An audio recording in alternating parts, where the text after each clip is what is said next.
Thank you, Madam Speaker. I rise to ask oral question number 56, 2015, under my name, to the Honourable Minister of Industry, Trade and Tourism. Would the Minister inform this August House what actions has been taken by the Ministry to improve the performance of the Department of National Trade Measurements and Standards? Thank you. Thank you, Honourable Minister for Industry, Trade and Tourism.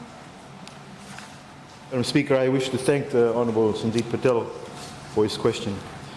Madam Speaker, by way of background, the Department of National Trade Measurement and Standards plays a crucial role in terms of consumer protection in Fiji.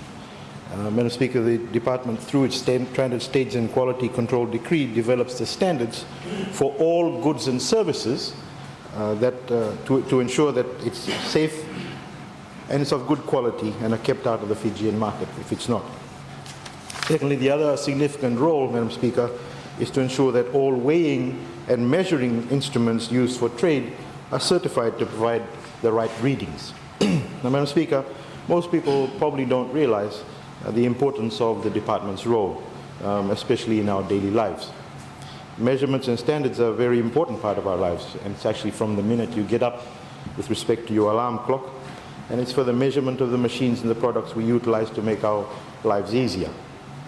Madam Speaker, the toothpaste that you use in the morning needs to be of the weight and contain the ingredients as stated on the tube. And the toothpaste is manufactured to a standard so that it will serve the purpose it is for. Madam Speaker, the weight of the bread, the pre-packed food items, the speedometer of the car, the taximeter, the service station fuel pump, all of these are instruments that need to be weighed properly, Madam Speaker. Madam Speaker, in a nutshell, everything that has to do with measurement in trade is the responsibility of the Department. Taking into consideration the actual importance of the Department, there was an urgent need to review the Department to bring it in line with the current market practices and the international practices and mode of operations, Madam Speaker. We needed to identify the resource needs, the gaps in the areas, etc., that we could capitalize on. Madam Speaker, the laws governing weights, standards and measurements date back to 1992 and 1989, respectively.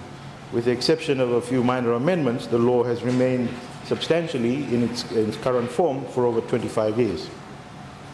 The legal framework for the operations of the Department is now clearly due for a substantial review, and there has been, as there has been significant developments within Fiji, the region and the global community, as these markets within which the Department actually operates. The review will establish any changes that needs to be made to ensure that the Department continues to effectively deliver its objectives. It's ensuring the integrity of the Fijian national and trade measurement system, and it's for protection of consumers from unsafe and poor quality products, and enables Fiji to effectively compete in the regional and global economy by responding to many developments in the last 25 years.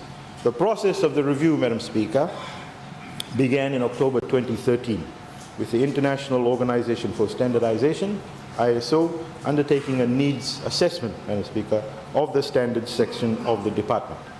As part of the process, the consultant provided an assessment report identifying all the gaps in areas of opportunities and also the amendments that needed to be made in the governing law. Furthermore, Madam Speaker, the ISO also assisted in training of standards officers and developed standard operating procedures for the Department. The second part of the review, Madam Speaker, began in February this year, and it involved the hiring of an international expert with the assistance from the Australian government. The expert, Dr. Richard Britton, who is part of the Australian Volunteer Scheme, has both science and legal knowledge and extensive experience in the national trade measurement law and infrastructure in Australia. Madam Speaker, the consultant has been working with the Department and stakeholders to identify amendments necessary in the legal framework and the infrastructure to be aligned with Fiji's current and future needs. This work will improve the confidence in the accuracy of measurements, both for trade and for other regulatory purposes. This will enable Fiji to take a huge step towards its goal of leadership in the field of technical and trade infrastructure in the Pacific region, Madam Speaker. Madam Speaker, the Fijian government has a vision for the Department of the National Trade Measurement and Standards, which is not only to strengthen it, to serve the needs of every Fijian, but to make it the premier trade measurement standards department in the region. Madam Speaker, I thank you for allowing me to respond. Thank you, Honourable Minister. Supplementary Question, Madam Speaker. Honourable Vande. I believe here in Fiji, our markets have been flooded with foreign goods. And also the protection of our local investors. Can the Minister inform this August House when can the laboratory testing of goods and products can be provided to consumers in Fiji? Thank you. Thank you, Madam Speaker. Madam Speaker, I understand he's asking when can the laboratory provide the Product testing for goods and products. When can the laboratory provide the product testing for goods and products? All goods and products, Madam Speaker, go through the actual process, as I explained.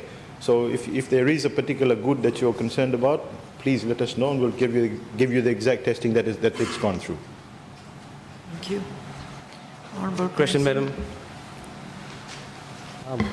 Could the Minister inform this House as to how often the water meters are calibrated, at what intervals, and the weighbridge at the FSC mills, whether it's done as the practice used to be in presence of FSC and the rep from the growers. Is that still a practice? Thank you, Honourable Minister.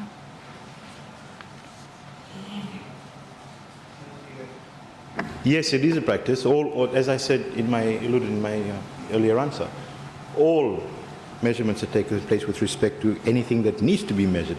And that means FSC weighing stations, that means electricity meters, that means water meters. All of that is undertaken. It is taken up on a regular basis, Madam Speaker. And just for argument's sake, it's like petrol stations.